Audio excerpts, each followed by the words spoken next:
The Trump अमेरिकार सबुठारु शक्तिशाली राष्ट्रपति आत्मा कांदुची। दर्शक बंधु कौन पाई आत्मा कांदुची? ट्रम्प बाबू चिंता करथिले जे तांको नोबेल शांति पुरस्कार मिलिबो एवं एई शांति पुरस्कार पाइबा परे विश्व रे शांतिर दूत हिसाब रे से निजर प्रचार प्रसार करिबो।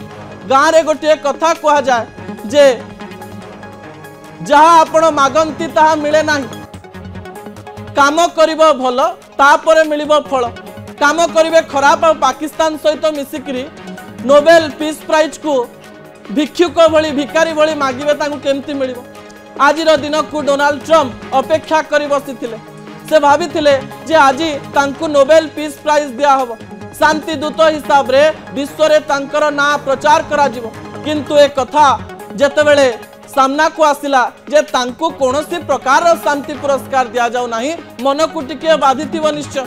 आपण जहाँ ठारू भल पाइबा आशा करिथिबे, आपण जहाँ ठारू पुरस्कार आशा करिथिबे, आपण जहाँ ठारू अनेक किछि आशा करिथिबे, से आशा जदि पूरण न हुए मन दुख हबो। ट्रम्प कर भी मन दुख होइछि, तांको आत्मा कांदुथिबो निश्चय। अमेरिकार अनेक गणमाध्यम आज ए खबर को प्रचार एवं प्रसार करिसंति।